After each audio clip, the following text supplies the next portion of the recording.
حسین ہے، نہ پوچھئے کہ کیا حسین ہے، کیا حسین ہے، نہ پوچھئے کہ کیا حسین ہے۔ خدا کے دین کا نا خدا، خدا کے دین کا نا خدا، ہر ابتدا کی ابتدا، کرم کی انتہا حسین ہے،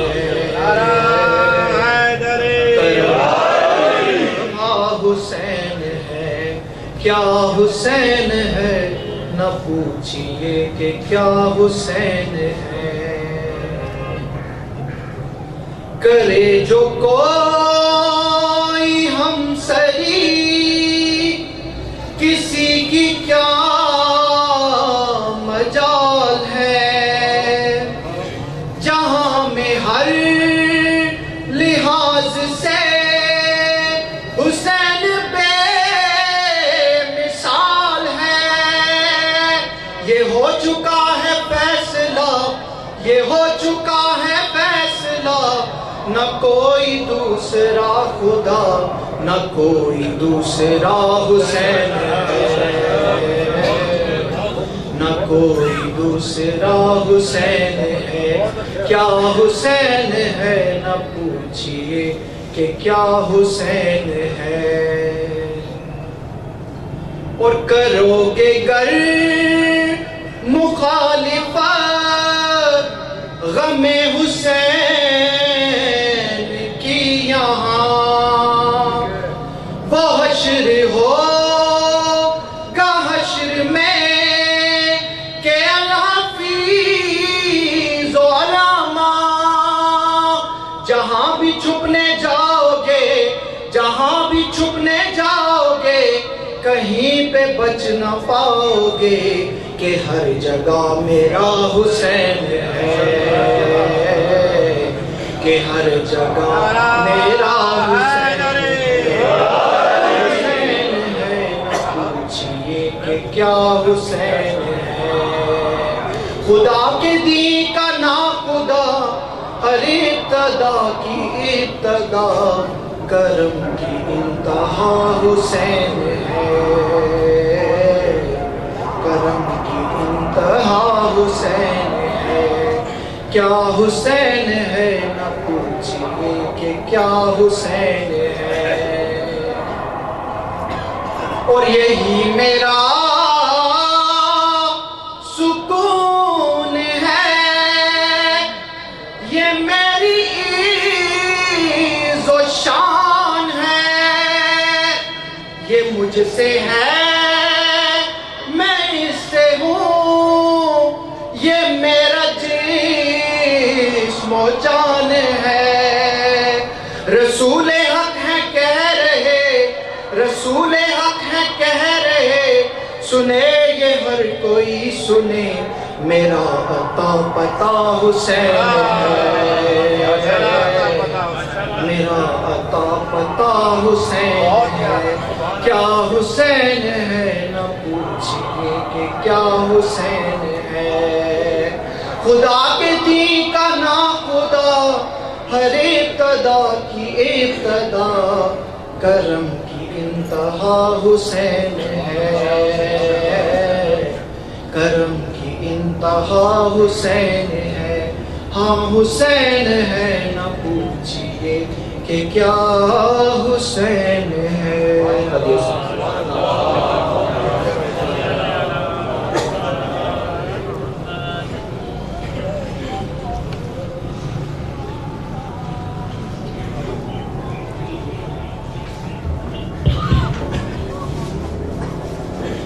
مومنین کرام، علامہ مومن حسین قمی تشریف لا چکے ہیں۔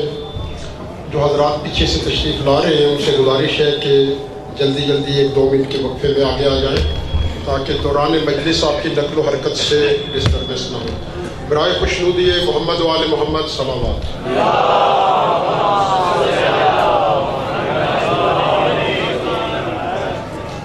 جس طرح کہ ہمیشہ مسلسل گزارش کی جاتی ہے کہ انجمن جان سران اہل بیت آپ ہی کے بھائیوں اور بچوں پر اور بیٹیوں پر مشتمل ہے.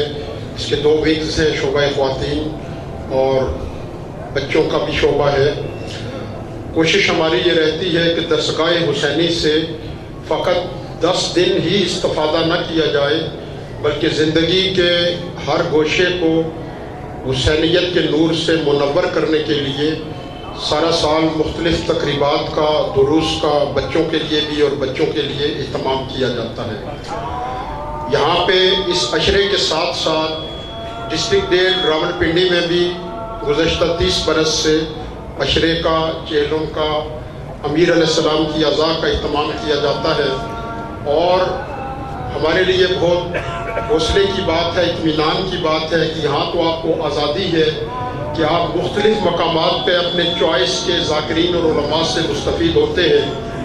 لیکن آپ تصور کیجئے کہ جو شخص جس طرح کے ہمارے بارے میں کہا جاتا ہے, ہم خود بھی کہتے ہیں اور برادران بھی یہ کہتے ہیں کہ جس طرح مچھلی پانی کے بغیر زندہ نہیں رہ سکتی, اس طرح محب آل محمد ایام عزا میں بالخصوص عزاداری یہ سید الشہداء کے بغیر زندہ نہیں رہ سکتا. تو وہ لوگ ہمارے بھائی جو کردہ یا ناکردہ گناہوں کی پاداش میں پس دیوار زندہ ہوتے ہیں, انہیں ذکر حسین کی نعمت اگر نہ ملے تو قید کے مصائب 2 چند ہو جاتے ہیں. الحمدللہ گزشتہ 3 عشروں سے ہم جیل میں بھی مجالس کا اہتمام کر رہے ہیں. اور اطمینان کی بات یہ ہے کہ وہاں بہت سے ایسے لوگ جو حسینیت کی مخالفت میں جیل میں گئے, ان مجالس میں شرکت کے بعد جب وہ واپس آئے تو انہوں نے اپنے گھروں میں علم لگائے. کیونکہ یہاں تو یہ کہا جاتا تھا کہ نکاح ٹوٹ جائے گا, فلاں بات ہو جائے گی, فلاں ہو جائے گا, لیکن جیل کے اندر انسان کا قلب نرم اور نازک ہوتا ہے. تو کچھ لوگوں نے جب انہیں اپنے تجربات بتائے, اسی پنڈی شہر کے اندر گرد و نواح میں, ٹیکسلا میں, اصل ابدال میں بہت سے لوگ ایسے ہیں جو عزاداری کی مخالفت میں گئے تھے, جیل میں مجالس سن کے, منتیں مان کے, نظر مان کر واپس آئے, تو اب الحمدللہ وہ ہماری صفوں میں شامل ہیں. تو جیل کی مجالس ہوں, خواتین کا عشرہ جس طرح ریگولر ہو رہا ہے اور اس کے بعد تمام ایام عزا میں مجالس ہوتی رہے گی.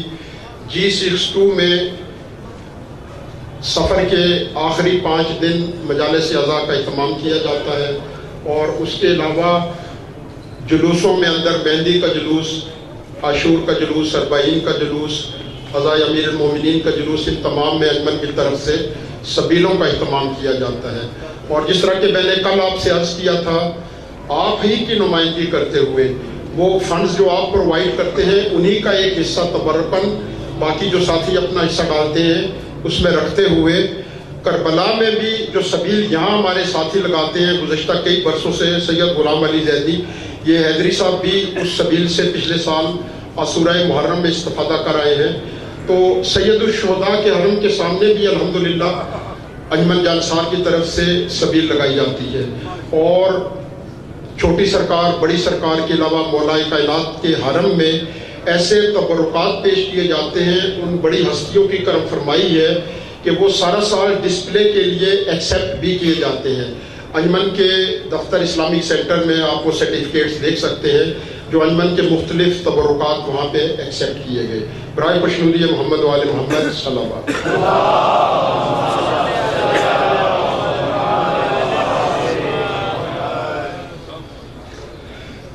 تو آپ حضرات سے یہ گزارشات پیش کرنے کا مطلب یہ ہے کہ یہ تمام چیزیں آپ ہی کے تعاون سے ممکن ہے.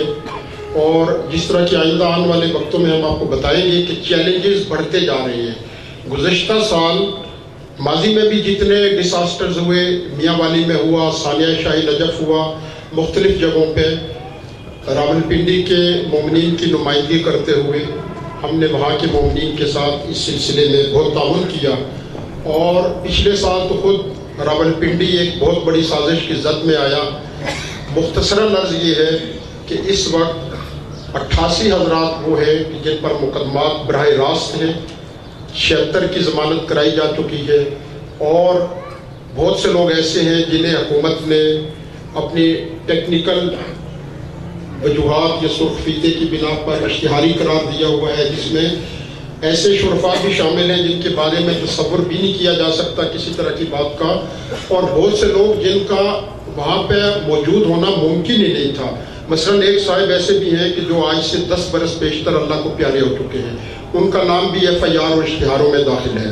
تو اس طرح کے بہت سے مسائل، ہمارے بہت سے بہن بھائی ان کے گھروں کے بہت سے مسائل ہیں، ان تمام چیزوں میں آپ کا تعاون بہت زیادہ ضروری ہے، اور سب سے زیادہ ضرورت بیداری کی، دشمن کی سازشوں سے باخبر رہنے کی، اور آپس کی صفوں میں اتحاد قائم رکھنے کی ضرورت ہے۔ مشنودی صاحب اللہ صرف آواز بلند صلوات۔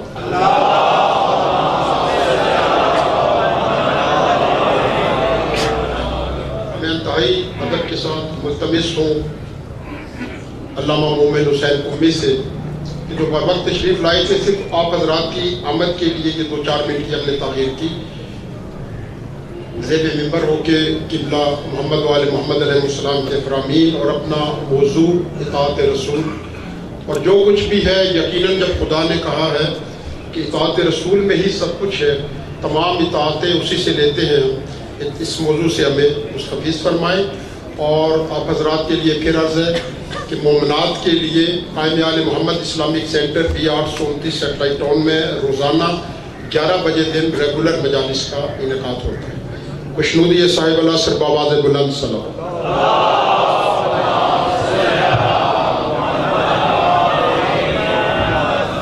محبت اور پورے جوش کے ساتھ نعرہ تکبیر، نعرہ رسالت، دونوں ہاتھ بلند کر کے خیبر شکن نعرہ حیدری، حسینیت، یزیدیت، ہدیہ صلوات۔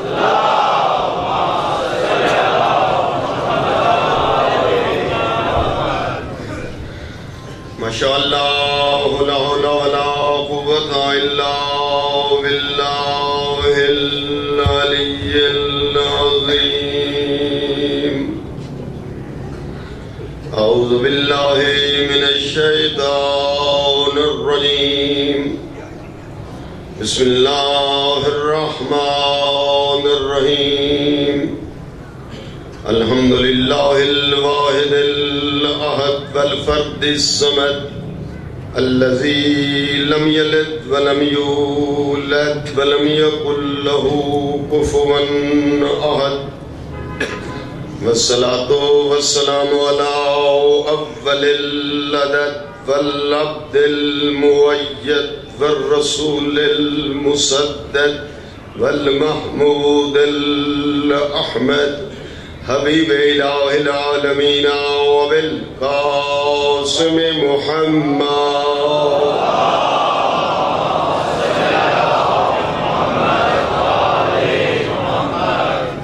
وآلہ الطیبین الطاہرین الغر المیامین المعصومین،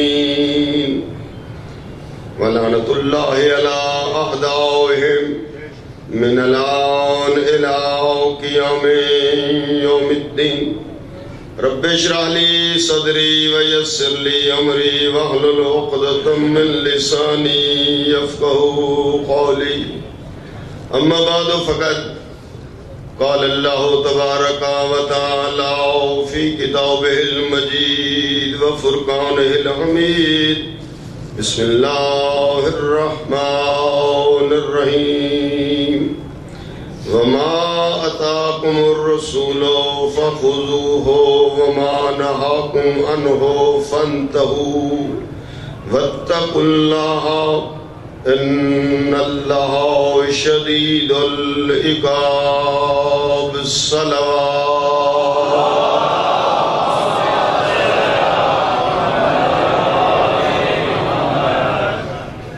محترم مکرم معظم سامعین گرامی، دعا ہے رب کائنات آپ کا چل کے آنا، فرش ادا پہ بیٹھ کے یہ پرسہ رسول اکرم کی خدمت میں پیش کرنا مالک قبول فرمائے، اور جتنی تمنائیں دعائیں حاجات شرعیہ آپ لے کر آئے ہیں وہ مالک علیم بذات الصدور ہے، مالک رسول اور آل رسول کے نام پر آپ سب کی دعائیں اور حاجات شرعیہ مستجاب فرمائے۔ دنیا ظلم سے بھر چکی ہے، اللہ عادل امام کا جلد ظہور فرمائے تاکہ ظلم کا خاتمہ ہو اور عدل کا علم مشرق سے مغرب تک لہرائے۔ ان سب دعاؤں کی قبولیت کے لیے بآواز بلند صلوات۔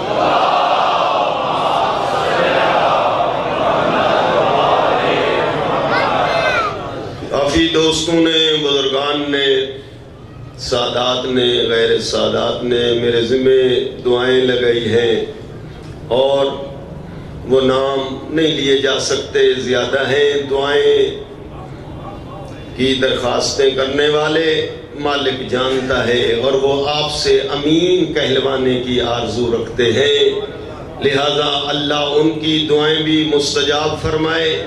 اپنی دعاؤں اور ان کی دعاؤں کی قبولیت کے لیے بآواز بلند صلوات۔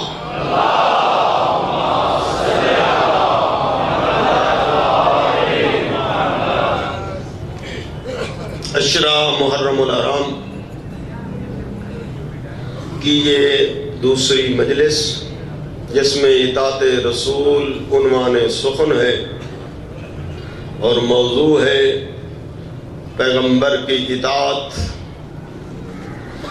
اور میں کہتا ہوں جو کچھ دنیا میں موجود ہے وہ رسول کے صدقے میں موجود ہے۔ اللہ رب العزت نے کائنات میں جتنی عظمتیں اور نعمتیں بانٹی ہیں وہ رسول اور آل رسول کے صدقے میں، اور ذات رسالت وہ مرکز اور محور ہے کہ حق کو سچ کا باطل اور حق کا پیمانہ رسول اکرم کو قرار دیا، اور پھر رسول اکرم نے حق و باطل کا معیار علی ولی کو قرار دیا۔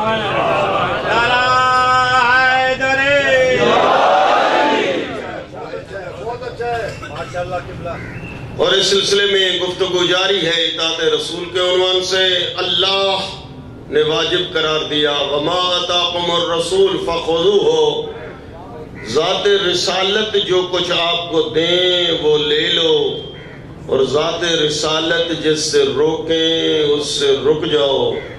یعنی رسول جو دیں وہ لینا ہم پہ واجب، جس سے روکیں اس سے رکنا ہم پر واجب۔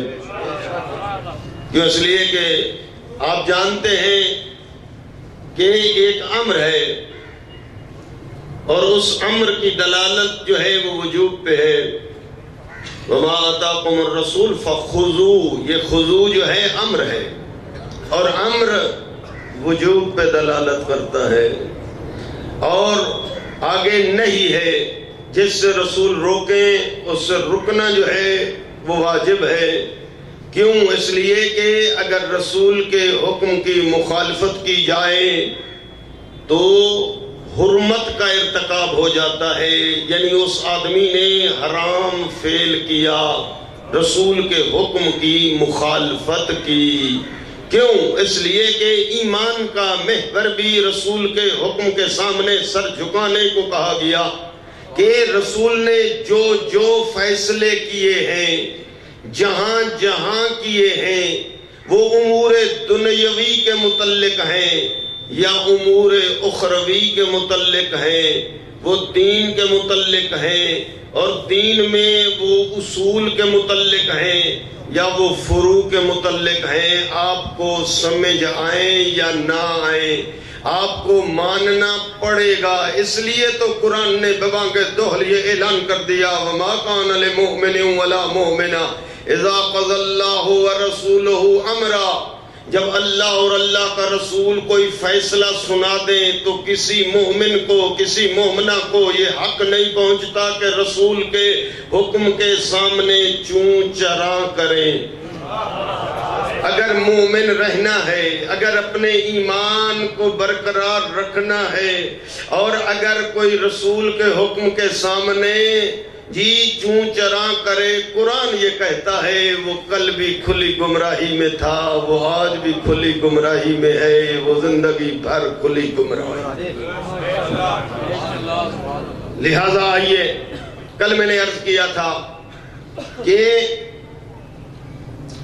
یہ تشیع اور شیعت، بعض دوست جو ہیں وہ متوجہ نہ ہونے کی وجہ سے جی باتیں ہوتی ہیں، آج دور پروپیگنڈے کا بھی ہے، اور جب باتیں تشیع کے خلاف ہوتی ہیں تو ہم پہ لازم ہو جاتا ہے کہ تشیع کی نمائندگی اور تعارف میں وہ قرآن کی آیات پیش کریں، احادیث نبویہ پیش کریں، اور اپنے ان نوجوانوں کی خدمت میں یہ آیات اور احادیث ہدیہ کریں کہ جب بھی کوئی دوست آپ سے یہ سوال کرے، جب بھی کوئی دوست آپ سے یہ پوچھے کہ یہ عقیدے کی یہ شک آپ نے لی ہے تو کہاں سے، یہ فروع دین کا یہ والا عمل آپ کرتے ہیں تو کیسے اور اس کی دلیل کیا ہے، فلاں موقع پر آپ نماز جماعت سے نہیں پڑھتے تو کیوں نہیں پڑھتے، تو آپ محبت سے اتنا کہہ سکتے ہیں کہ دیکھو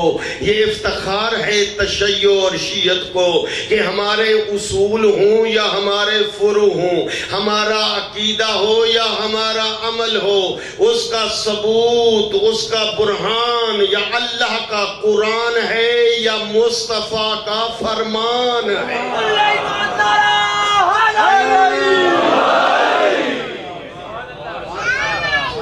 تو برادران کو گھبرانے کی کوئی ضرورت نہیں ہے جی، محبت سے، ہاں اس لیے کہ وہ فضائیں ختم ہو گئی مناظرے کی، اس میں ضد بازی، اس میں اناد، اس میں ایک دوسرے پہ غلبہ کرنے کی جی وہ نیتیں شروع ہو جاتی ہیں، اور انسان جو ہے اصلی ہدف تک نہیں پہنچ سکتا۔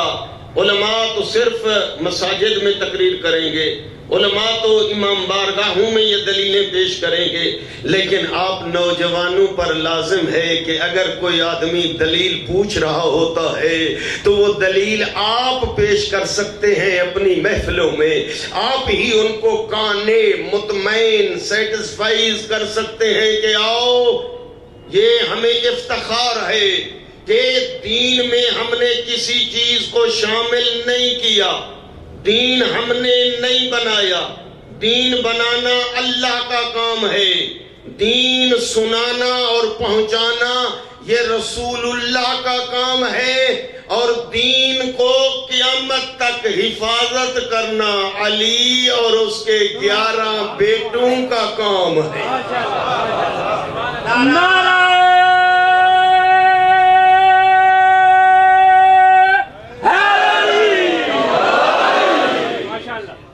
لہذا ادخال ما لیس بدین فی الدین، تشیع سے بدعت سمجھتے ہیں کہ جو چیز دین میں نہیں ہے، دین کا حصہ نہیں ہے، داخل کر دیں اس کو دین کے عنوان سے، یہ بدعت ہے۔ بدعت کی تعریف ہی، ڈیفینیشن ہی یہی ہے، ادخال ما لیس بدین فی الدین، جو دین نہیں اس کو دین کا حصہ مت بناؤ۔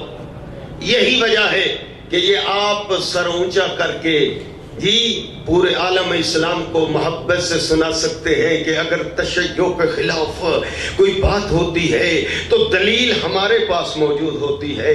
آئیے، توحید اول دین ہے، اور اس توحید سے لے کر چلے جائیں آخر تک، میں کہتا ہوں طہارت کے مسائل سے لے کر دیات جو آخری باب ہے فقہ کا، اس میں یہ چلے جائیں، ہمارے اس تمام ابواب میں جو دلیلیں ہیں، ہم نے کسی دلیل میں وہ دلیل ہم نے اپنی رائے سے نہیں لی، یہ افتخار ہمیں ہے۔ میرے دوستو، سر اونچا کر کے آپ بول سکتے ہیں کہ ہماری ہر فقہ کا جو باب ہے اس میں نہ رائے ہے نہ ذاتی خیالات ہیں، اور ہماری فقہ کا کوئی ایسا مسئلہ نہیں ہے جس میں قیاس ہو، ہمارے مسائل کی دلیلیں یا اللہ کا قرآن ہے یا مصطفیٰ اور آل مصطفیٰ کا فرمان ہے۔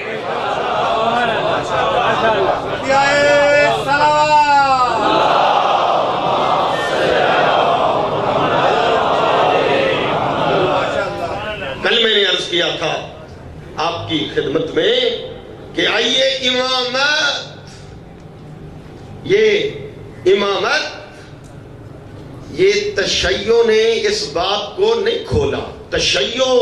اہل تشیع نے یہ باب خود نہیں بنایا. کیوں؟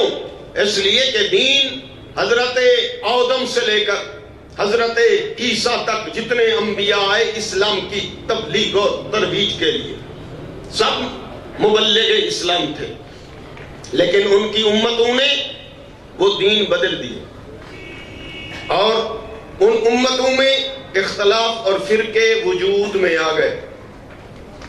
حتیٰ جتنی کتابیں ہیں وہ کتابیں اتنی تحریف ہو گئی ہیں، چینج، تحریف، تغیر، تبدل ان کتابوں کے اندر کر دیا گیا. اصلی مطالب نکال دیے گئے، جعلی جھوٹے افسانے تورات میں ڈال دیے گئے. زبور افسانوں کا مرکب بن گئی. انجیل تحریفات کا مجموعہ ہو گئی.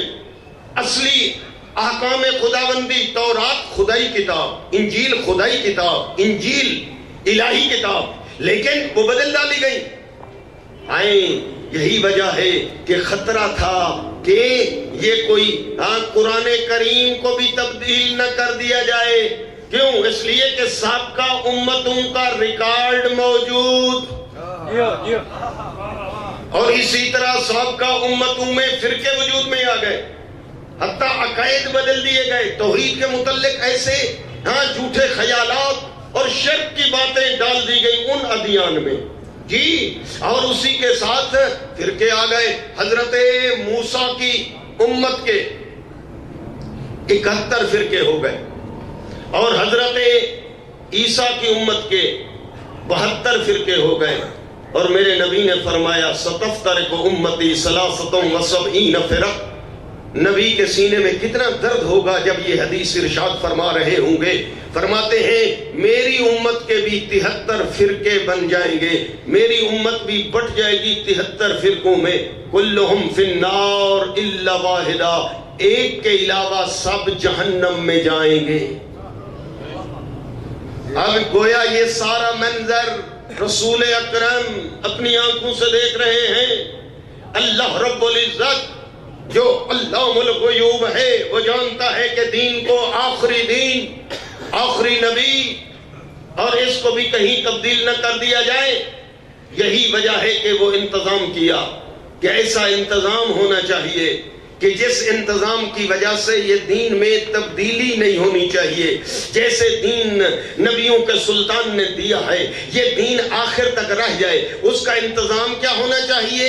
اس کے انتظام کے لیے اللہ نے 12 محافظ معین کیے جو صفات میں کمالات میں مصطفیٰ جیسے. اور یہی وجہ ہے کل میں نے آیت پڑھی تھی آپ خدمت میں سورہ المائدہ کی آیت 66 جس میں ارشاد رب العزت یہ ہو رہا تھا ان لم تفعل، اے میرے رسول، مخاطب کا لفظ ہے بھائی، لم تفعل، اے میرے رسول اگر یہ اعلان آپ نے نہ کیا، آج اس محافظ اسلام کی ولایت و حکومت کا اعلان نہ کیا، جس نے اسلام کو قیامت تک کے لیے تغیر و تبدل سے بچانا ہے، جیسے آپ نے دیا ہے ویسے ہی قیامت تک اس کی حفاظت کرنے والی ولایت و امامت کا اعلان اگر آپ نے نہ کیا، میرا رسول تو دین دے کر چلا گیا اور اس کی حفاظت کا انتظام، امام یعنی محافظ اسلام، امام یعنی محافظ دین، اگر اس کی ولایت و حکومت کا اعلان نہ کیا فما بلغت رسالتا، گویا آپ نے رسالت پہنچائی ہی نہیں. ممکن ہے نماز کے طریقے بدل جائیں. میرا رسول اگر اس محافظ کا اعلان نہ کیا، ممکن ہے امت رسول میں روزے کے کھولنے کی ٹائمنگ میں اختلاف ہو جائے، ممکن ہے نکاح کے سیغوں میں اختلاف ہو جائے، اگر اس محافظ جو دین کو کم و بیش سے بدلنے سے چینجنگ سے بچا کے رکھے گا محافظ ہے، اگر آج اس کا اعلان نہ کیا تو گویا آپ نے اسلام پہنچایا نہیں۔ کیا مانا؟ یعنی یہ دین سابقہ امتیں جس طرح انہوں نے بدل دیا تو یہ امت بھی بدل دے گی۔ اگر آج اس کا اعلان کر دیا تو دین ایسے رہے گا جیسے آپ نے دیا ہے۔ کیوں؟ اس لیے کہ اگر دین کی حفاظت کے لیے غیر معصوم راہبر معین کر دیے جائیں، جان بوجھ کر وہ غلطی نہ بھی کریں، جان بوجھ کر وہ دین میں تبدیلی نہ بھی کریں، لیکن وہ ہیں تو غیر معصوم، ان کی حفاظت کے لیے ان کو معین کیا جاتا ہے جو عصمت میں، علم میں، فضائل میں، کمالات میں میرے رسول جیسے۔ اور یہی وجہ ہے کہ وہ اعلان کرنا نبی پر واجب ہو گیا، اور نبی نے امت نے ٹھیک ہے کہ وہ دین بدلنے کی نوبت تو بعد کی رہی، اسی اعلان میں بھی تبدیلی کرنے کی کوششیں کی کہ مولا کا معنی جو ہے وہ دوست ہے، جس کا میں مصطفیٰ دوست، اسی کا یہ علی ولی دوست۔ میں کیا محبت سے پوچھ سکتا ہوں کہ دنیا بتائے کہ یہ علی کی دوستی کا اعلان ہو رہا تھا؟ خم غدیر کے پلانوں کی بلندی پہ جب بازو بلند کر کے یہ اعلان کیا، اور یہ بھی اعلان کیا جا رہا ہے، اعلان کے ساتھ پھر دستار باندھی جا رہی ہے علی کے سر پہ، کیا یہ بھی دوستی کا اعلان تھا؟ کرسی رکھ کے امیر کو بٹھا کے امیر المومنین کہہ کر سلام کریں، اور پھر مبارک دیں، یہ مبارکیں دی جا رہی تھیں تو علی کی دوستی پر یہ مبارکیں دی جا رہی تھیں۔ یہ دوستی کا اعلان تھا کہ جس وقت نبی نے یہ اعلان کیا تو اس وقت جب لوگوں نے انکار کیا تو عذاب کی آیات آ گئیں۔ میں عرض کر چکا، طول و تفصیل میں وقت کے دامن میں اس قدر گنجائش نہیں ہوتی۔ اعتراضات تو آزادی ہے، ہر کوئی کرتا ہے اور کرتا چلا آ رہا ہے، لیکن حقائق ہمیشہ ہی حقائق رہیں گے۔ یہ سوال مجھ تک پہنچا کہ مولانا یہ اعلان اگر ہوا ہوتا تو پوری دنیا کو علم ہوتا، یہ پوری دنیا میں سے صرف آپ کو یاد رہ گیا کہ خم غدیر میں یہ علی ولی کی ولایت کا اعلان رسول اکرم نے کیا۔ آپ ہی تو پڑھ رہے تھے کہ 1,20,000 یا 1,40,000 کا مجمع تھا، اور یہ اعلان بند کمرے میں نہیں ہوا تھا، یہ اعلان میدان میں ہوا تھا، یہ نیچے نہیں ہوا تھا، پلانوں کی منبر کی بلندی پہ ہوا تھا، یہ رات کو نہیں ہوا تھا، یہ دن میں یہ اعلان ہوا تھا۔ پھر آخر کیا وجہ ہے کہ یہ اعلان فقط آپ کو یاد رہا، دنیا والوں کو بھول گیا؟ گھبراہٹ ایسے آپ پہ چھا گئی جیسے آپ نے جواب پیش کرنا ہو۔ جی سوال مجھ تک پہنچا ہے تو جواب بھی مجھے ہی پیش کرنا ہے۔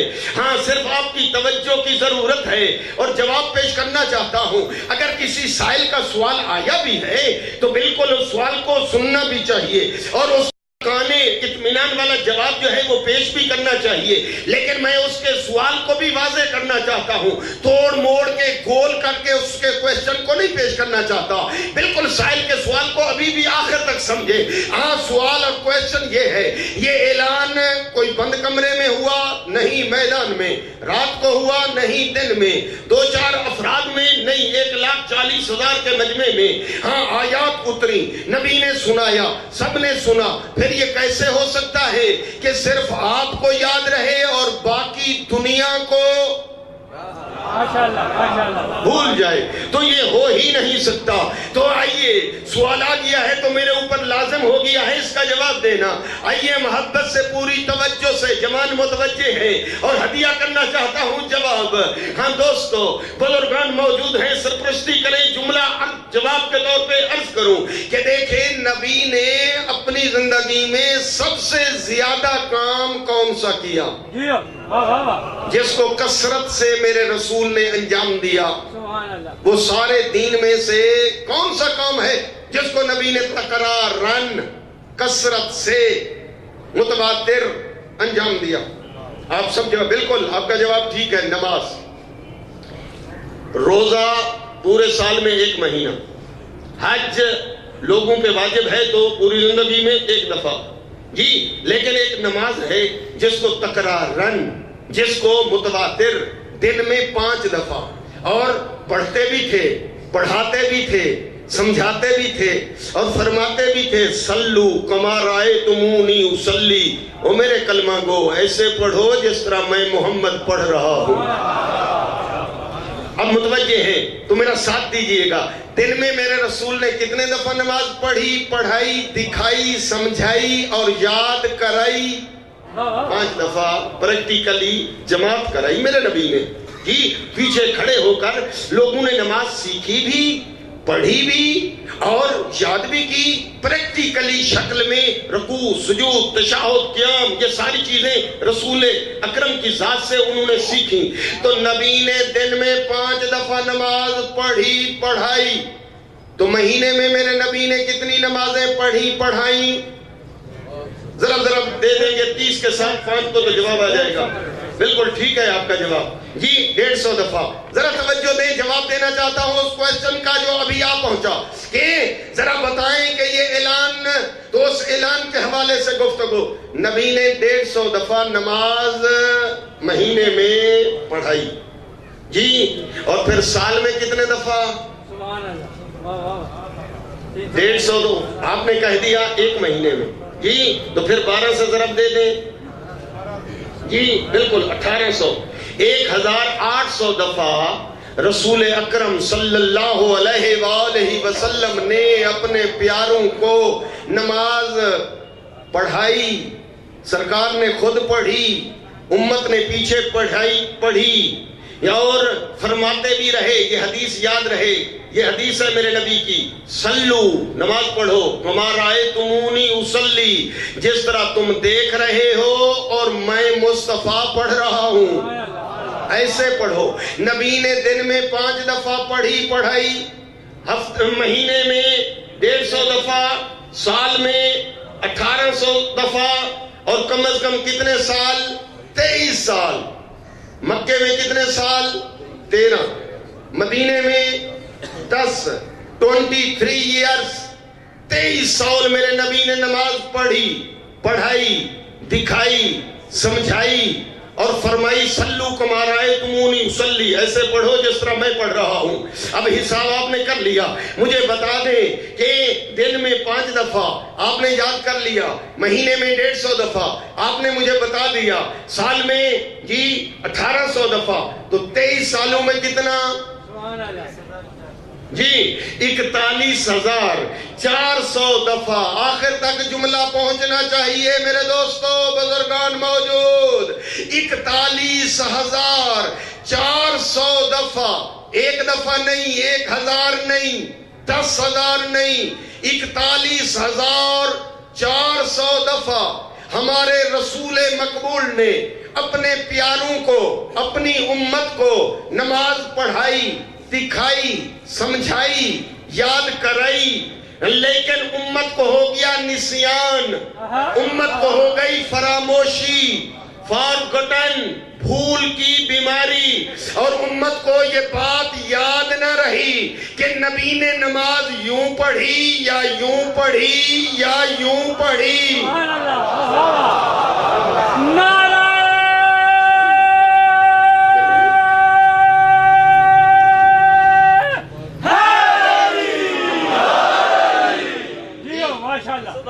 پیغمبر نے، پانی دین نے، اللہ کے رسول اعظم نے 1 دفعہ ہوتا مان لیا جاتا، امت کو نسیان ہو گیا، بات یاد نہ رہی۔ 1000 دفعہ چلو ممکن ہے بات یاد نہ رہی، 41,400 دفعہ نبی نماز پڑھاتے رہے، پڑھنے والے پیچھے پڑھتے رہے پریکٹیکلی شکل میں۔ یہ اعلان فقط قولی نہیں تھا نماز کا، یہ اعلان فعلی تھا، پریکٹیکلی عملی طور پہ کر کر کے دکھلا بھی رہے تھے، انجام دے دے کر سمجھا بھی رہے تھے، پڑھا بھی رہے تھے، یاد بھی کرا رہے تھے، لیکن امت کو ہو گیا نسیان، فراموشی ہو گئی، اور ان کو 41,400 دفعہ والا پریکٹیکلی اعلان بھول گیا۔ خم غدیر کا ایک دفعہ کا اعلان امت کو کیسے یاد رہتا؟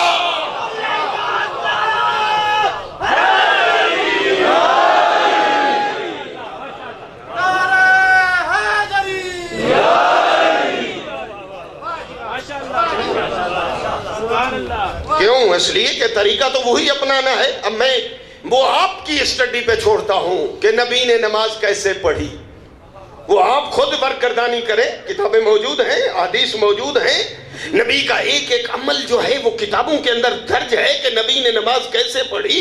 جی اب بعد از پیغمبر دین اسلام میں اختلاف ہو گیا، یہ نہیں ہونا چاہیے، اور پھر یہ کیوں ہوا؟ یہ تو صرف ایک میں نے نماز کی مثال دے دی۔ آپ آ جائیں، وضو کے طریقے میں اختلاف ہو گیا۔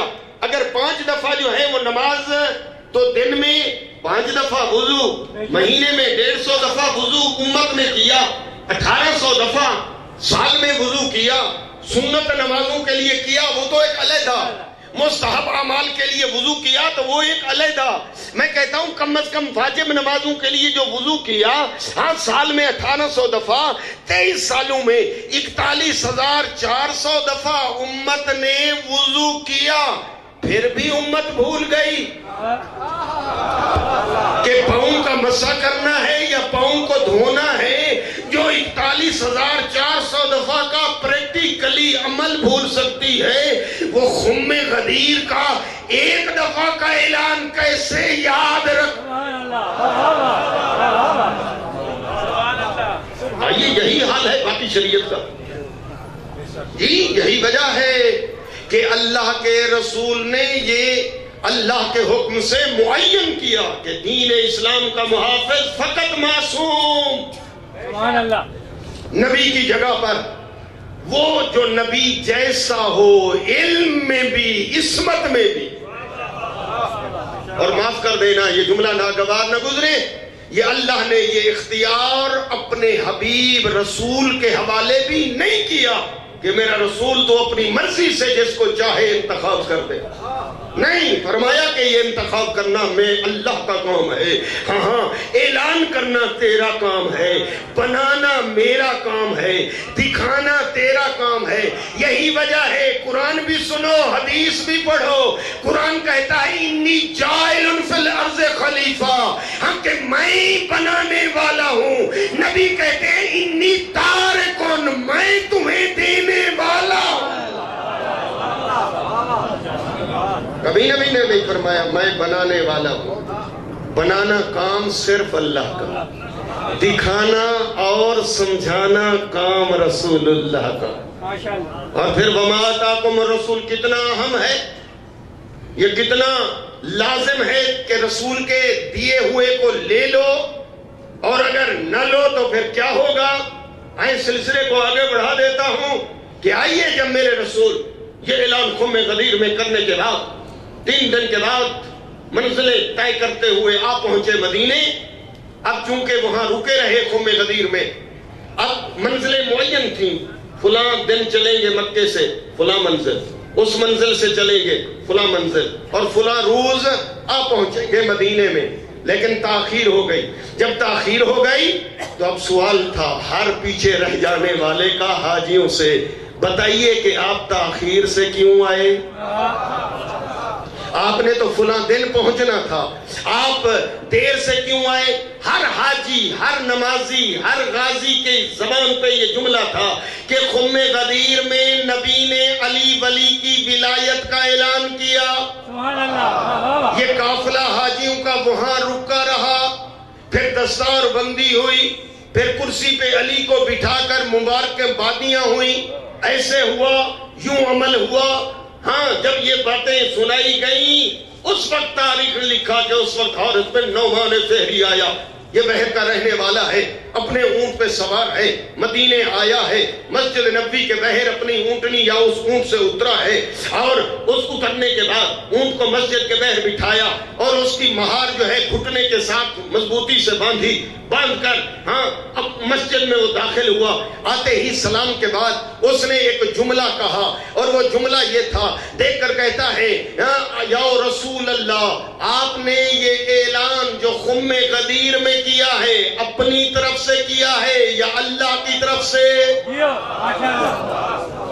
اب یا رسول اللہ بھی کہہ رہا ہے، کیا معنی؟ یعنی رسول کی رسالت کا قائل ہے، ایسے نہیں ہے کہ یہ غیر مسلم ہے، نہیں میرے دوستو، یہ مسلمان ہے، تبھی تو کہہ رہا ہے کہ آپ نے توحید منوائی، ہم نے مانی، آپ نے رسالت منوائی، ہم نے مانی، آپ نے فرمایا کہ جنت ہے، ہم نے مانی، آپ نے حساب کتاب سب منزلیں بتائیں، نماز کا کہا ہم نے پڑھی، روزے کا فرمایا تو ہم نے روزہ رکھا، زکوٰۃ کے واجب کے احکام بتائے تو ہم نے واجب زکوٰۃ جو ہے ادا کر دی، آپ فرماتے گئے، ہم مانتے گئے، اب جاتے جاتے علی کی ولایت کا اعلان، علی کو ہمارے سروں پہ مسلط کر رہے ہیں۔ میں کہتا ہوں آج جو یہ کہتے ہیں کہ مولا کا معنی ہے دوست، تم سے تو وہ جو اونٹ چرانے والا جنگل میں رہتا ہے وہ بھی بہتر سمجھ گیا، کہتا ہے کہ علی کو ہمارے سر پہ مسلط کر دیا۔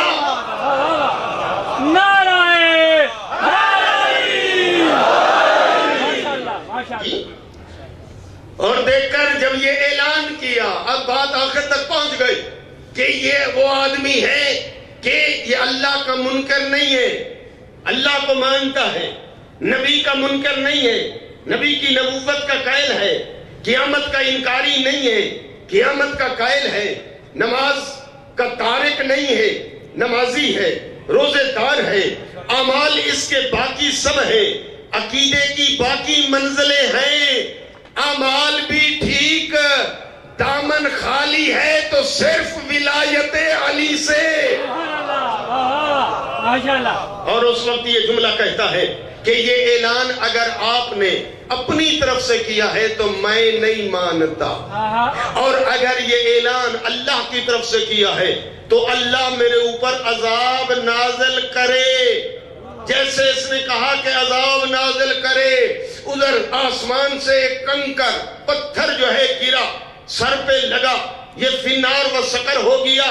قرآن کریم کی یہ والی آیت آ گئی، سورہ معارج کی پہلی آیت، سائلہ سائل بعذاب واقع للکافرین، مانگنے والے نے وہ عذاب مانگا جو کافروں کے لیے ہوتا ہے۔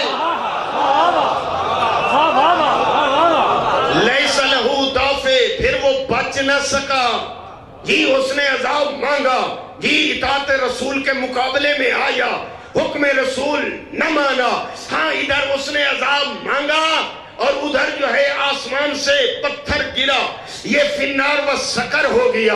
میں کہتا ہوں آؤ ذرا دیکھو، مکے کی زندگی کو بھی پڑھ لو، مدینے کی زندگی کو بھی پڑھ لو، یہ آدمی کون ہے؟ یہ آدمی اللہ کا دشمن نہیں، اگر پڑھیں گے ہسٹری تو یہاں نتیجے تک پہنچیں گے، یہ آدمی رسالت کا دشمن نہیں ہے، میں کہتا ہوں دین کے باقی اجزاء اور حصوں کا دشمن انکاری نہیں ہے، یہ اللہ کو بھی مانتا ہے۔ میں کہتا ہوں دو جملے دیکھ لو، علی امیر المومنین نے بدر لڑی، احد لڑی، خندق لڑی، خیبر لڑی، جتنی جنگیں ہیں ان جنگوں میں علی کے ذاتی دشمن نہیں تھے، وہ دشمن یا اللہ کے تھے، وہ دشمن یا رسول اللہ کے تھے، لیکن جب علی کے مقابلے میں آئے وہ دشمن، پھر علی کی تلوار سے بچ نہ سکے۔ گویا میں دوسرے لفظوں میں کہہ دوں جملے آسان کر کے کہ اگر ہم اللہ کا دشمن، رسول اللہ کا دشمن علی کے مقابلے میں آ جائے تو علی اللہ اور رسول کے دشمن کو نہیں چھوڑتا، اور علی کا دشمن توحید کو بھی مانتا ہو، رسالت کو بھی مانتا ہو، لیکن خدا کے سامنے علی کی ولایت کا انکار کرے پھر اللہ اسے نہیں چھوڑتا۔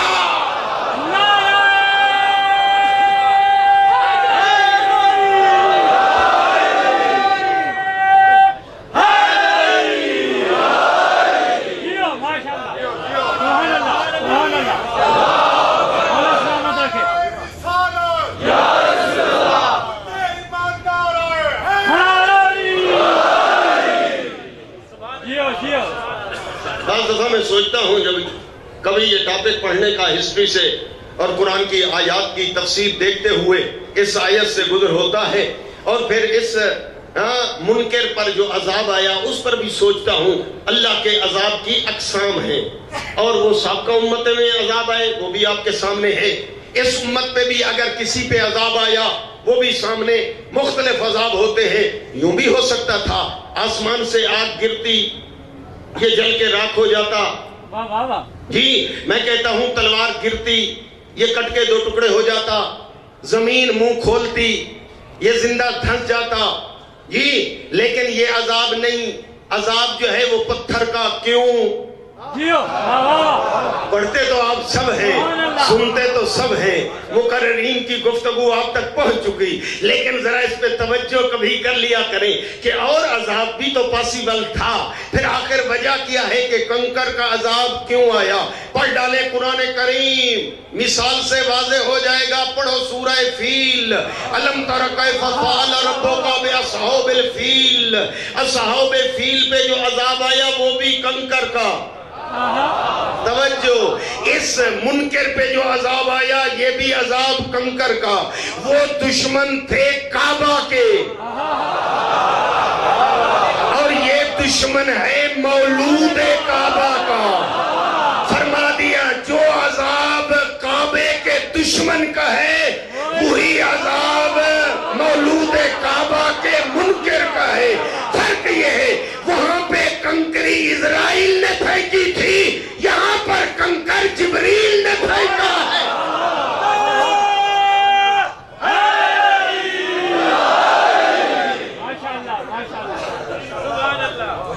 بعض دفعہ تاریخ یہ ہسٹری ہے، یہ قرآن کی تفاسیر ہیں جوانوں، جو آپ پہ لازم ہے کہ آپ سخیوں کے ماننے والے ہیں آگے سخاوت کریں، آگے منتقل کریں، آگے شفٹ کریں اور دنیا کو بتائیں کہ آؤ قرآن یہ کہتا ہے۔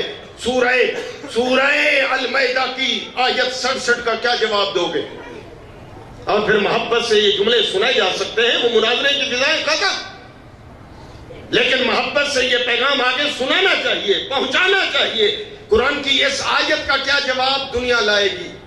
سورہ المائدہ کی آیت نمبر 3 کا کیا جواب لائے گی دنیا کہ جس وقت یہ اعلان امیر کائنات کی ولایت کا رسول نے خم غدیر میں کر دیا، اس وقت یہ آیت نازل ہوتی ہے اتمام دین کی، سبحان اللہ، دین کے کامل ہونے کی، الیوم اکملت لکم دینکم واتممت علیکم نعمتی ورضیت لکم الاسلام دینا، آج دین کامل ہو گیا۔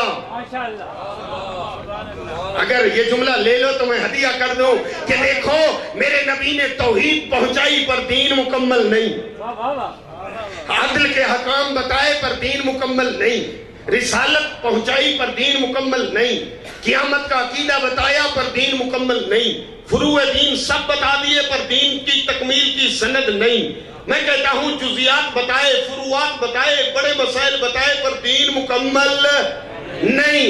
دین کب مکمل ہوا؟ کیوں؟ اس لیے کہ اگر اس کی ولایت کا اعلان نہ کرے تو دین کی حفاظت کی کوئی گارنٹی نہیں۔ دین کی حفاظت کی ضمانت ہے امامت سے کہ اگر اس کا اعلان نہ کیا تو یہ دین محفوظ نہیں رہے گا۔ میں کہتا ہوں سب جزیات، کلیات، عمل، عقیدہ بتایا پر دین مکمل نہیں۔ دین مکمل اس وقت ہوا جب علی کی ولایت کا اعلان کیا۔ میں کہتا ہوں جب نبی کی موجودگی میں اعلان کرتے ہوئے اس وقت کی امت کا دین علی کی ولایت کے بغیر مکمل نہیں ہو سکتا، تو آج کی امت کا دین بغیر ولایت علی کے کیسے مکمل؟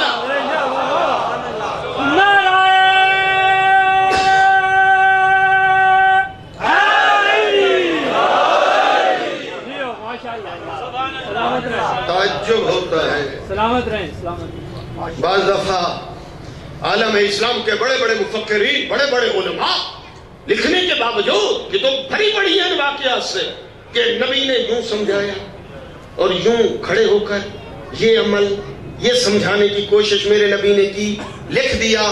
جی میں کہتا ہوں نبی نے دو چیزیں دی، کچھ چیزیں نبی نے دکھائی نہیں ہیں، صرف فرما دی، لیکن مختار تھے، اگر اعجاز نبوت سے چاہتے تو وہ دکھا بھی سکتے تھے۔ دیکھیں نبی نے فرمایا توحید ہے، کسی نے خدا کو دیکھا امت نے مان لیا۔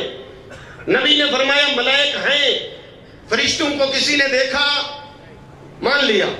جنت ہے، کسی نے دیکھا مان لیا۔ جہنم ہے، کسی نے دیکھا نہیں مان لیا۔ میرا یہ عقیدہ ہے اگر نبی دکھانا چاہتے اشارے کرتے پردے ہٹ جاتے، امت کو جنت بھی نظر آ سکتی تھی، جہنم بھی نظر آ سکتی تھی، وہ دوسرا عالم بھی دیکھ سکتی تھی۔ اگر نبی اپنی پاور اور طاقت سے دکھانا چاہتے دکھا سکتے تھے، پر میرے نبی نے وہ دکھائی نہیں، جی بس فرما دی۔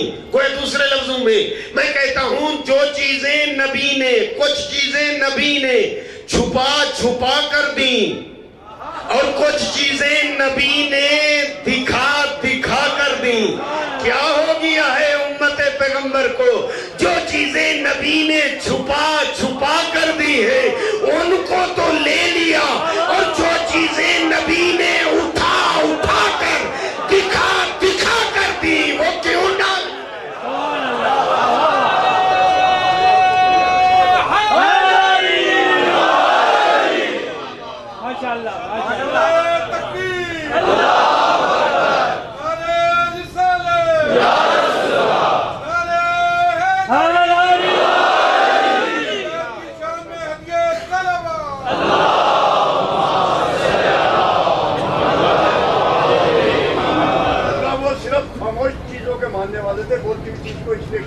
جی بالکل انشاءاللہ اس کی طول و تفصیل پیش کی جائے گی کہ وہ کیا وجوہات تھے جی، لیکن ابھی متوجہ یہ کرنا چاہتا ہوں، دیکھتا ہوں بعض دفعہ جی چھوٹے رسالوں میں اخبارات میں یہ بعض دفعہ احادیث کوٹ کی جاتی ہیں اور اس کے اندر فضائل میں کچھ اور باب ذکر کر دیے جاتے ہیں کہ حضرت ام المومنین فرماتی ہیں کہ اگر میری سوئی گم ہو جاتی تھی تو نبی کے نور کی روشنی اتنا ہوتی تھی، رات کے ٹائم میں نور نبوت کی روشنی میں وہ سوئی تلاش کر لیتی تھی۔ جی میں نے پڑھا، میں بہت خوش ہوا جی، اس لیے کہ نور نبوت یہ عظمت یہ بیان کرنی چاہیے یہ چیزیں جی، مجھے بڑی خوشی ہوئی ہے یہ جملے سن کر، لیکن تعجب اس بات کا ہوا کہ میں حیران ہوں کہ مورخ کو جی یہ تو نظر آ گیا کہ یہ واقعہ، یہ حدیث، یہ جملہ گھر کا ہے، میدان کا نہیں، یہ جملہ مستورات کا ہے، مردوں کا یہ جملہ نہیں۔ ہاں کیا ہو گیا ہے، مورخ کو رات کی تاریکی میں نور نبوت سے سوئی تو نظر آ جاتی ہے، لیکن 18 ذی الحج کے چمکتے ہوئے دن میں غدیر کے پلانوں کی بلندی پر نبی کے ہاتھوں پر علی نظر نہیں آتا۔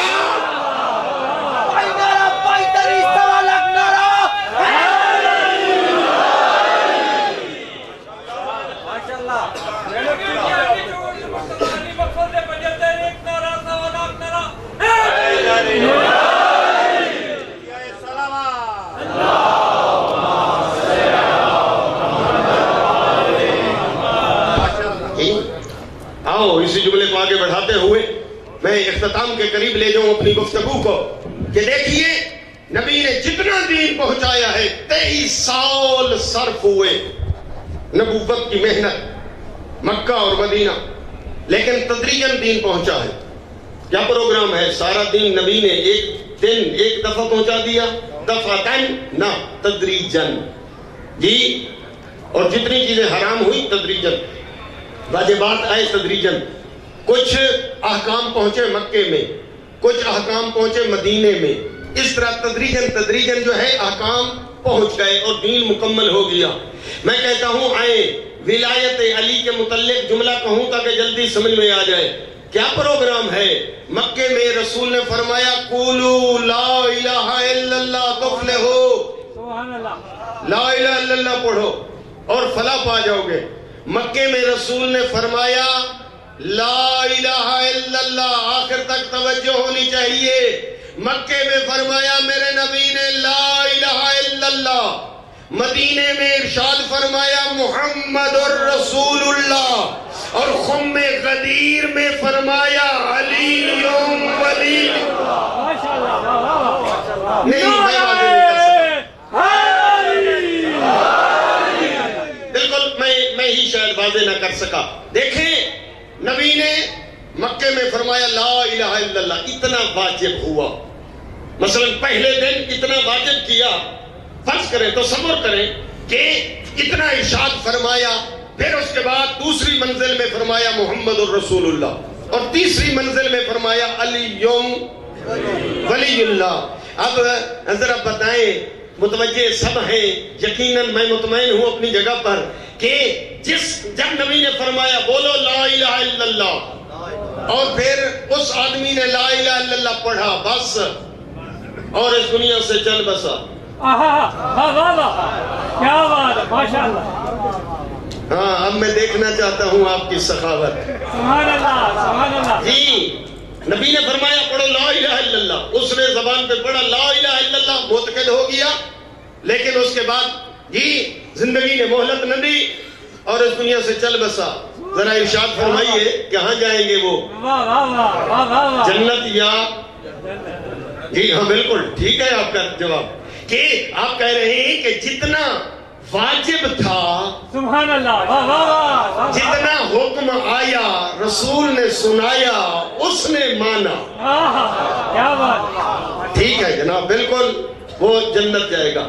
دوسرا آدمی ہے جی، ہاں نبی نے فرمایا پڑھو لا الہ الا اللہ محمد الرسول اللہ، اس نے پڑھا لا الہ الا اللہ محمد الرسول اللہ، اور اس کے بعد اس دنیا سے چل بسا۔ واہ واہ واہ، ہاں اب پتہ چلے گا سخاوت کا۔ جی کہاں جائے گا، جنت یا؟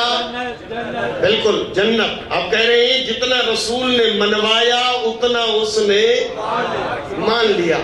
اب تیسرا جملہ جی، رسول اللہ نے مکے میں پڑھایا لا الہ الا اللہ، مدینے میں منوایا محمد رسول اللہ، اور خم غدیر میں پہنچ کے منوایا علی ولی اللہ۔ میں کہتا ہوں کہ ہاں جو مکے میں بھی موجود تھا، مدینے میں بھی موجود تھا، خم غدیر میں آ کر نبی کے ہاتھوں پر علی کو بھی دیکھا، اس کے لیے دو راستے ہیں، تیسرا راستہ نہیں ہے۔ یا تو اسے خم غدیر سے پہلے مرنا پڑے گا، یا پھر اسے علی ولی اللہ پڑھنا پڑے گا۔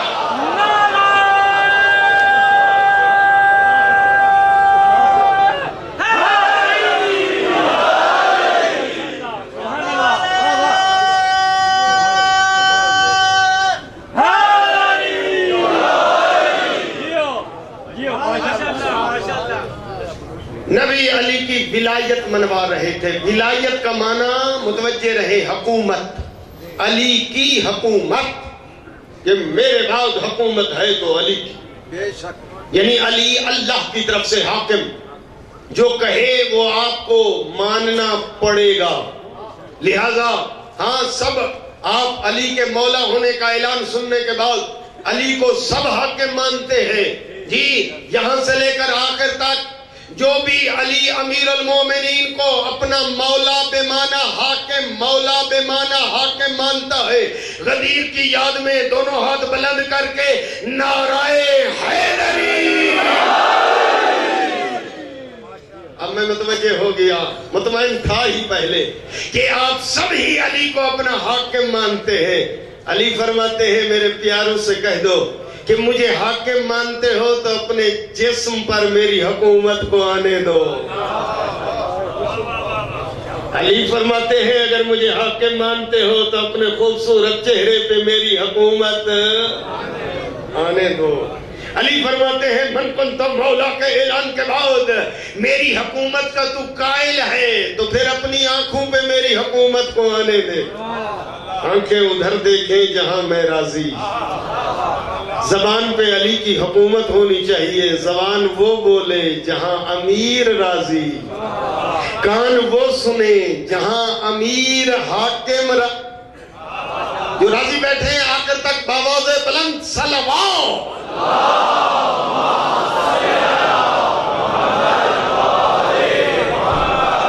آئیے میرے دوستو بزرگان گرامی کی موجودگی میں جملہ عرض کرو.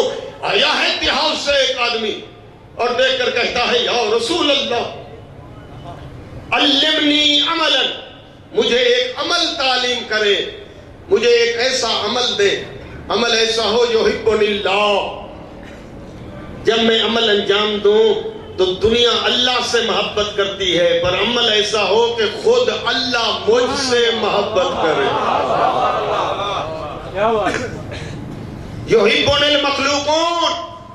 دوسرا فائدہ اس عمل کا ایسا ہونا چاہیے کہ مخلوق مجھ سے محبت کرے, میری چاہنے والی بن جائے. دو, تیسرا یا رسول اللہ مجھے عمل تعلیم کرے, مجھے عمل دے, میں آپ سے عمل لینے کی نیت و غرض و غایت سے حاضر ہوا ہوں. یا رسول اللہ عمل ایسا ہو یسر اللہ مالی, اللہ میرے مال میں اتنا برکت دے, رزق میں اتنا اضافہ ہو کہ رزق اتنا ملے سنبھالوں تو نہ سنبھال سکوں. اضافہ ہی اضافہ. چوتھا دیکھ کر عرض کرتا ہے یا رسول اللہ مجھے عمل دے, اے سخیوں کے سلطان, اے نبیوں کے سردار. وہ عمل ایسا ہونا چاہیے کہ ایسے اللہ بدنی, اللہ مجھے صحت دے, بیماری مجھ سے دور. عمل ایسا ہو یطیل اللہ عمری, اللہ میرے عمر اتنی لمبی کر دے, لمبی عمر حاصل کر کے دنیا سے جاؤں. کتنے فائدے ہو گئے؟ 5. چھٹا فائدہ ان یاشرنی ماں کا, مرنے کے بعد جب میں جاؤں اس دنیا میں یا رسول اللہ میں معشور ہو جاؤں آپ کے ساتھ, جہاں آپ وہاں میں, آگے آپ پیچھے میں. مجھے تو بڑا سیاںا بندہ لگتا ہے. دیکھیں ہاں کہتا ہے کہ دیکھو کہ یا رسول اللہ عمل ایسا ہو, دنیا اللہ سے محبت کرتی ہے ہاں, لیکن عمل ایسا ہو اللہ مجھ سے محبت کرے, اللہ کی مخلوق مجھ سے محبت کرے. تیسرا فائدہ میری عمر لمبی ہو جائے. چوتھا فائدہ میرے مال میں برکت ہی برکت, کاروبار رزق میں اضافہ ہی اضافہ. 5واں صحت ایسی ملے بیماری میرے نزدیک نہ آئے. 6 ہاں دنیا بھی ہاتھ میں اور آخرت بھی, مرنے کے بعد بھی یا رسول اللہ آپ کے ساتھ, دنیا بھی ہاتھ میں آخرت بھی ہاتھ میں. بڑا عقل مند ہے, کہیں راول پنڈی کا رہنے والا تو نہیں جی. راول پنڈی والے بھی عقل مند ہیں, کہتے ہیں دنیا بھی ملے پر آخرت بھی جانے نہ پائے. بالکل عقل کی دلیل یہی ہے کہ بالکل آخرت جو بچا دیا, آخرت جو کما دیا. 8واں امام فرماتے ہیں وہ بڑا عقل مند ہے جی. نبی نے اسے نسخہ ارشاد فرمایا, اگر آپ بھی وہ نسخہ لینا چاہیں تو نبی کا وہ نسخہ آپ کی خدمت میں بھی پیش کر دوں. جو لینا چاہتے ہیں وہ صلوات پڑھیں بآواز بلند.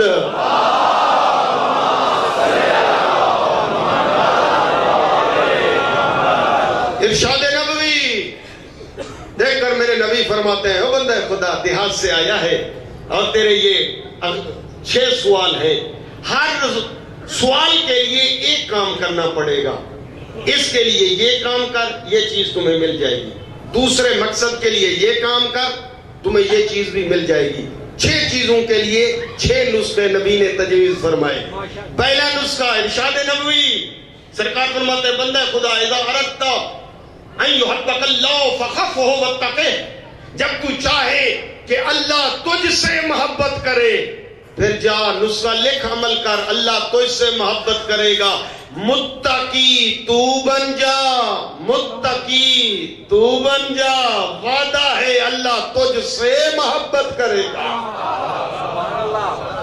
تقوی، متقی۔ اب ٹائم اجازت نہیں دیتا کہ تقوی اور متقی کی ڈیفینیشن اور اس کے متعلق کوئی جملے عرض کرتا، آسانی سے ہاں ہدیہ کر دو۔ متقی کسے کہتے ہیں؟ جو واجب کو چھوڑے نہیں، حرام کے نزدیک نہ جائے، وہ ہے متقی۔ اور جب متقی بن جائے گا تو پھر قرآن کہتا ہے اللہ متقیوں سے محبت کرتا ہے۔ پہلا نسخہ۔ دوسرا نسخہ ارشاد نبوی دیکھ کر فرمایا اذا اردت ان يحبك المخلوقون، جب تو چاہے کہ اللہ کی مخلوق تم سے محبت کرے، نسخہ لکھ جا، عمل کر، سب تیرے چاہنے والے بن جائیں گے۔ دیکھ کر فرمایا فاحسن الیہم وارفض ما فی ایدیہم، پھر خدمت خلق کر۔ چھوٹا سا جملہ ہے لیکن اس کی تشریح، خدمت خلق، پھر دینے والا بن جا، لینے والا نہیں۔ ہاں پھر لوگ تم سے محبت کریں۔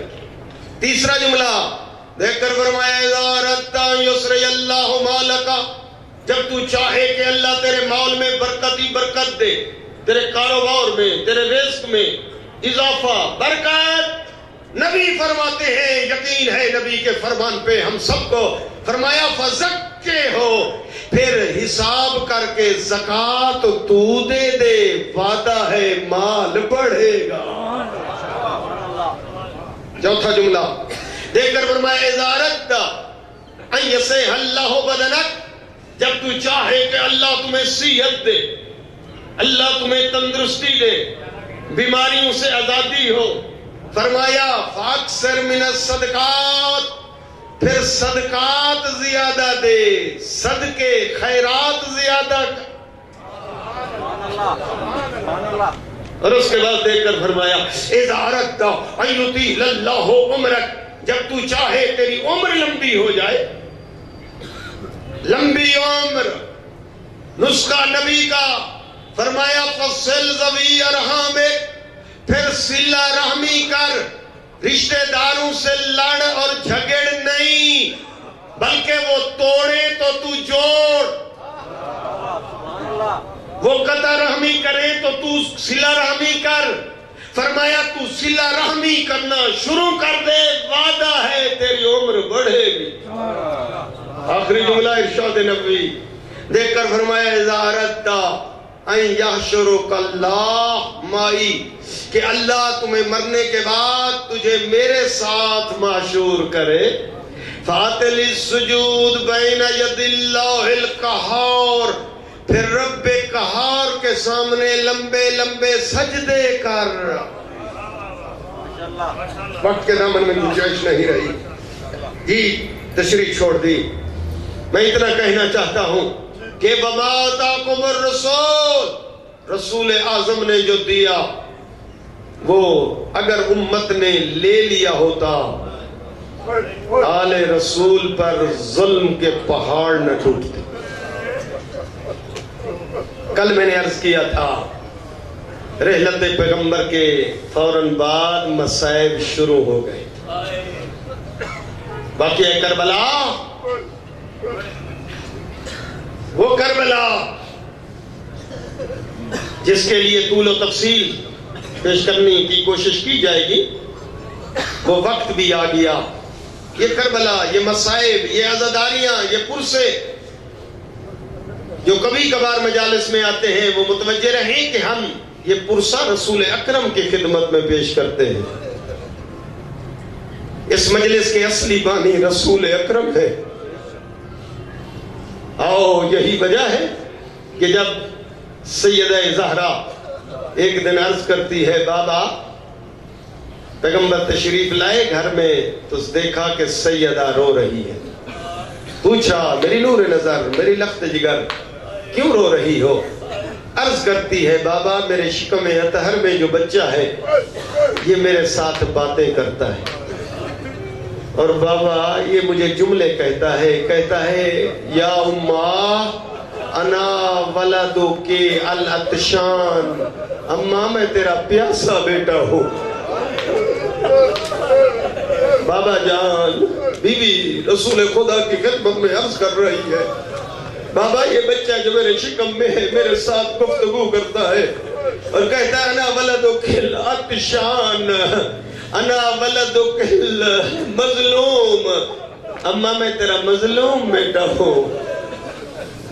اور بابا آج جو اس نے یہ جملہ کہا ہے میں برداشت نہ کر سکی۔ بابا یہ جملہ کہہ رہا تھا، کہتا ہے نا ولدک السوکان، میں تیرا وہ بیٹا ہوں جس کے بند بند جدا ہو جائیں گے، جس کی لاش کے ٹکڑے ہو جائیں گے۔ بی بی نے یہ جملے کہے، رسول کریم کی آنکھوں میں بھی آنسو آ گئے اور دیکھ کر فرمایا میری بیٹی یہ میرا وہ بیٹا ہے جو دین کی بقا کے لیے، اسلام کو بقا کے لیے وہ قربانی پیش کرے گا جس کی کوئی مثال نہیں ہوگی۔ 3 دن کا بھوکا و پیاسا اسے شہید کر دیا جائے گا۔ حضرتارو جب بی بی نے سنا کہ 3 دن کا بھوکا اور پیاسا، اور نبی نے یہ جملہ بھی ساتھ ارشاد فرمایا بے جرم و خطا، اور وہ عالم پردیس ہوگا، عراق کی زمین ہوگی۔ عزادارو اس وقت سیدہ ہزاروں قطار رونے لگ گئی اور بی بی کو روتے ہوئے دیکھا۔ اس وقت نبی قریب آ گئے، جیسے قریب آئے تو اس وقت بی بی نے پھر ایک سوال کیا، دیکھ کر عرض کیا بابا اس وقت آپ کہاں ہوں گے؟ ارشاد فرمایا میری بیٹی اس وقت میں موجود نہیں ہوں گا، ہاں میں اس دنیا سے جا چکا ہوں گا۔ پھر عرض کیا بابا اس کے پھر باپ علی کہاں ہوں گے؟ فرمایا علی بھی شہید ہو کر اس دنیا سے جا چکے ہوں گے۔ پھر دیکھ کر جملہ کہا اس کا بھیا حسن کہاں ہوں گے؟ کہا وہ بھی زہر کے ذریعے شہید ہو کر جا چکے ہوں گے۔ پھر ایک جملہ کہا بابا پھر میں کہاں ہوں گی؟ کہا میری بیٹی تو پہلے جا چکی ہوگی۔ اس وقت شہزادی نے روتے ہوئے ایک جملہ بابا کی خدمت میں درد بھرا جملہ کہا، بابا پھر اس مظلوم کو روئے گا کون؟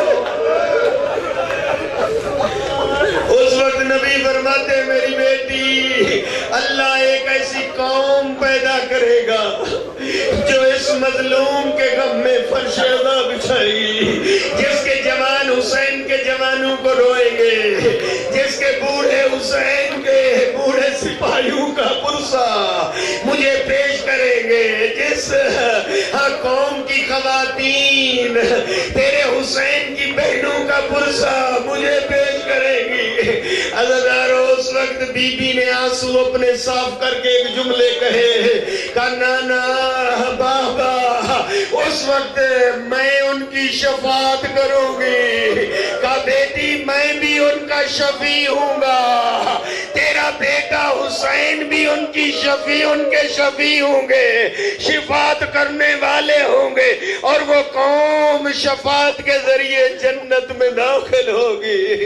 آؤ عزادارو یہ پرسہ دینے والے یہ فرش عزا بچھ گئے، یہ عزاداری کے ایام آ گئے، یہ خاص نہیں ہے شیعوں کے ساتھ، جو بھی محبت حسین رکھتا ہے آ جائے اس فرش حسین میں، ہاں جو بھی حسین کو عقیدت پیش کرنا چاہتا ہے محسن اسلام کی خدمت میں آ جائے۔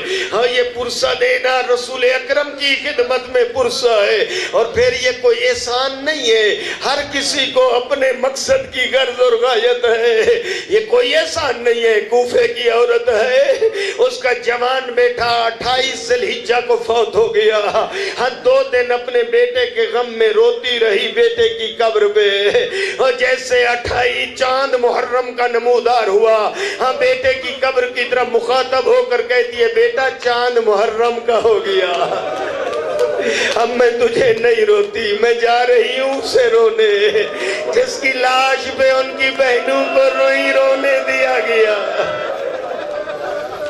عزیزانو مجھے معاف کرنا، جملہ تاریخ نے ایسے لکھا، تاریخ کوفہ ذرا پڑھے، اس میں یہ جملہ درج ہے، آئی ہے پرسہ دیتی رہی، فرش عزا بچھاتی رہی، خواتین کا استقبال کرتی رہی۔ وہ جب 12 محرم کے بعد گئی ہے نا قبرستان میں اپنے بیٹے کی قبر پہ، کیا دیکھا؟ ایک کالے برقعے والی بی بی اس کے بیٹے کی قبر میں بیٹھی ہے۔ کہا بی بی یہ میرے بیٹے کی قبر ہے۔ فرمایا میں بھی جانتی ہوں یہ تیرے بیٹے کی قبر ہے، اور تو نے میرے بیٹے کو یاد کیا، مجھے تیرا بیٹا یاد۔ ہاں محرم کے ایام آ گئے، کل آپ نے چاند دیکھا، کل آپ نے چاند دیکھا ہوگا، ممکن ہے کچھ لوگوں نے نہ دیکھا ہو، کوئی حرج نہیں، اگر چاند نظر آئے تو دیکھ لیا کرو، دیکھنے کے بعد گھر چلے آیا کرو، اپنی حویلی میں آ کر اپنے بچوں کو بلا لیا کرو، اگر چھوٹی بچیاں بھی ہوں انہیں بھی بلا لیا کرو، اور کہہ دیا کرو ہاں محرم کا چاند نمودار ہو گیا، زہرا کے لال کے لٹنے کی مدت آ گئی۔ اپنے گھر والوں پردے داروں سے کہہ دیا کرو ایام محرم ہے، اگر ناگوار نہ گزرے تو یہ چوڑیاں اتار دو، ایام محرم ہے، زینت کے لباس نہ پہننا، سیاہ لباس پہن لو۔ اور جب یہ جملے آپ کہیں، ممکن ہے آپ کی کوئی بچی آپ سے سوال کرے بابا یہ کیا کہہ رہے ہیں کہ یہ چوڑیاں اتار دو، زیور اتار دو، کہہ دینا اسی ماہ میں امام کی مظلومہ کم سن بچی کے گوشوارے لوٹے گئے، امام کی مظلومہ بچی کو تماچے لگے۔ عزیزانو یہی محرم، یہی وجہ ہے کہ امام نانے کے روزے پر عبادت میں مصروف تھے۔ ہاں قاصد پہنچا ہے ولید کا کہ ایک ولید نے تمہیں دربار میں یاد کیا، سمجھ گئے زہرا کے لال، پڑھنے لگ گئے اِنَّ لِلَّهِ وَإِنَّ إِلَيْهِ رَاجِعُونَ۔ روزداروں آئے ہیں، گھر میں تیاری کی ہے امام نے، تیاری کی، جیسے ثانی زہرا نے دیکھا، آگے بڑھ کر بھائی کا دامن پکڑ لیا، کہتی ہے بھائیا اکیلے نہیں جانے دو گی، زمانہ دشمن ہو گیا۔ ہاں فرمایا ماں جائی مدینہ میری مقتل نہیں ہے، عرض کیا بھیا امام ابن امام بے شک مدینہ آپ کی مقتل نہیں ہے، پر نانے کی امت سے اعتماد ختم ہو گیا ہے، اسی شہر میں میرے نانے کا جنازہ 3 دن رکھا رہا، اسی شہر مدینہ میں اپنے ماں کے پہلو پہ پٹیاں باندھتی رہی ہوں، اسی شہر میں میرے بھائی حسن کے جنازے پہ تیر برسے، اسی شہر میں بھیا اکیلے نہ جائیے، بہن نے بھائی کا دامن پکڑا ہوا ہے۔ جناب عباس نے دیکھا، دوڑتے ہوئے عباس آگے بڑھے، آ کر ایک ہاتھ امام کے قدموں پہ رکھا، جھک کر ایک ہاتھ شہزادی کے قدم پہ، وہ بقیہ والی بیوی کی آواز آئی عباس میں راضی ہو، تو نے سلے ہوئے قمیضوں کی لاج رکھ دی، اور زدارو بہن نے بھائی کا دامن چھوڑا۔ ہاں امام چلے، آگے عباس، پیچھے مسلم، پیچھے اکبر، ہاں ہاشمی جوان پیچھے، امام چلے، پہنچے دربار، خط پیش کیا گیا امام کو، خط میں بیعت کا مطالبہ تھا، جس میں یزید کی طرف سے یہ حکم جاری تھا کہ حسین سے بیعت لے کر اس کا جواب جو ہے واپس ارسال کر، اور اگر بیعت نہ کرے حسین، عجیب آج دنیا تعویلیں کرتی ہے کہ یزید نے یہ خط نہیں لکھا، اور ذرا تاریخ پڑھو، یہ جملے خط میں درج تھے کہ اگر حسین بیعت نہ کرے تو جواب کے ساتھ حسین کا سر بھیج دے۔ امام نے یہ خط پڑھا، دیکھ کر فرمایا سن اِنَّ اہلُ بیت النبوہ ومادن الرسالہ ومختلف الملائکہ۔ جی خطبہ دیا ہے میرے امام نے، ٹائم نہیں ہے، تشریح نہیں کر سکتا، اور جملہ کہا مثلی لا یبایع مثلہ، مجھ جیسا کبھی بھی یزید جیسے کی بیعت نہیں کر سکتا۔ اور جب امام نے یہ جواب دیا دن ہوگا اور دنیا دیکھے گی، سب کو بلا اور ہمارا جواب اعلان سن۔ اس وقت مروان موجود تھا، دیکھ کر کہتا ہے حسین اکیلے ہیں، موقع سمجھ غنیمت سمجھتے ہوئے ٹائم کو۔ عزادارو امام کے سر کی طرف اس نے اشارہ کیا، امام نے اللہ اکبر کا جملہ کہا، دروازہ دور جا گرا، عباس اندر داخل ہوئے، پیچھے سے اکبر حاضر ہوئے۔ عباس عرض کرتے ہیں مولا فرمائے کس نے آپ کے سر کا نام لیا؟ میں ابھی اسے جواب دینا چاہتا ہوں۔ امام اٹھے، عباس کے سینے پہ ہاتھ رکھ دیا، فرمایا عباس میرے نانے کا شہر مدینہ ہے، میں جنگ کی ابتدا نہیں کرتا۔ اپنے جوانوں کو لے کر آقا پہنچے ہیں، تیاری کا اعلان کر دیا، نام لکھے جا رہے ہیں، اعلان ہو گیا۔ ثانیہ زہرا تشریف لائی، آخری جملے اور دیکھا، پوچھا میرا نام اس میں نہیں ہے عباس؟ حکم نہیں دیا امام نے، عرض کیا امام کی خدمت میں، فرمایا میں بانی شریعت ہوں، آپ کا وارث اجازت دے نام لکھ لیا جائے گا۔ اب آئی ہے اپنے گھر میں ثانیہ زہرا، پر آج آنے کا انداز مختلف ہے، اندر داخل تو ہو گئی، اندر آ کر مٹی پہ ثانیہ زہرا بیٹھ گئی، زمین پہ لکیریں کھینچی زہرا زادی نے۔ عبداللہ بستر بیماری پہ سوئے ہوئے تھے، جیسے بچیوں نے دیکھا رو کر کہتی ہے بابا ذرا دیکھ تو صحیح، ہماری ماں مٹی پہ بیٹھے رو رہی ہے۔ عبداللہ تڑپ کے اٹھے، دیکھ کر کہا زہرا کی بیٹی خیر تو ہے، مٹی پہ کیوں بیٹھ گئی؟ کہا چچا جائے، آج میں سوالن بن کر آئی ہوں، آج مجھے خالی نہ لوٹانا، آج میرے میکے گھر کے دروازے بند ہو رہے ہیں، میرا بھائیا حسین عراق جا رہے ہیں۔ اور چچا کے بیٹے عبداللہ، اگر آپ کو یاد ہو جب میرے بابا علی نے آپ کے ساتھ میرا عقد کیا تھا تو عقد میں ایک شرط رکھی تھی کہ عبداللہ جب میرا بیٹا حسین عراق جائے میری بیٹی کو نہ روکنا، یہ بھی محافظ اسلام ہے، اور شام میں خطبے پڑھ کر بتائے گی میرا بھائی نمازی ہے باغی نہیں۔ اور دیکھ کر کہا زہرا کی بیٹی رات رسول کی مجھے عالم خواب میں زیارت ہوئی، انہوں نے حکم دے دیا شہزادی میں تو آپ کو اجازت دے چکا، ہاں لیکن چاہتا ہوں یہ بھرا گھر ہے، اس گھر سے کوئی چیز لے لے، سفر میں جا رہی ہے۔ اٹھی اندر حجرے میں گئی، تبرکات والی صندوق کھولی، ماں زہرا کی ایک چادر اٹھائی، چادر لے کر بہ رہی۔ عبداللہ نے پوچھا امیر کی بیٹی سے چادر کیوں اٹھائی؟ چچا کے بیٹے دعا مانگ، یہ میری چادر شام غریباں بچ جائے۔ عبداللہ اٹھے اور دیکھ کر کہا نہیں میرا دل چاہتا ہے تو سفر پہ جا رہی ہے، تیرے بھائی پہ مشکل بن جائے، صدقہ دیا جائے، یہ تو میرے بیٹے اون محمد کو ساتھ لے جا۔ حضرت اون محمد جب ساتھ لے کے چلنے لگی، دونوں بہنی کہتی ہیں اماں ہمیں بھی بھائیوں سے الوداع ہونے دے، ممکن ہے یہ واپس نہ آئے۔ بہنیں الوداع کر رہی تھی۔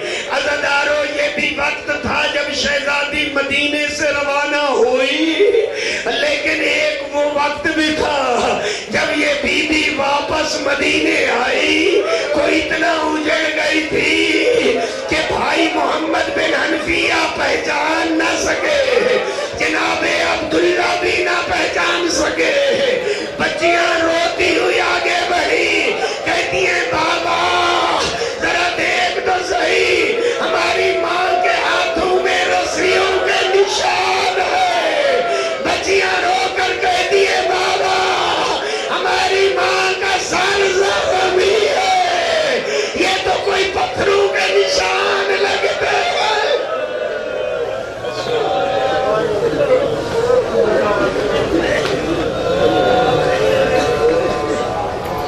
اللہم صلی علی محمد و آل محمد. یا اللہ اس مجلس کو اپنی بارگاہ میں منظور و مقبول فرما. جو بیمار ہیں شفاء کاملہ عنایت فرما. جو بے اولاد ہیں نیک اولاد عنایت فرما. جو تنگ دست ہیں ان کی تنگ دستیاں دور فرما. ان تمام حاضرین کی دعائیں مستجاب فرما. ملک میں یا اللہ امن قائم فرما. حج و زیارات نصیب فرما. زائرین کی حفاظت فرما. میرے اللہ جتنا ڈیوٹیاں دینے والے انتظامیہ اور یہ ہمارے نوجوان ان کی حفاظت فرما. اور ہمارے آقا امام زمان کا جل ظہور فرما. بحق نبی و آلہ برحمتک یا ارحم الراحمین.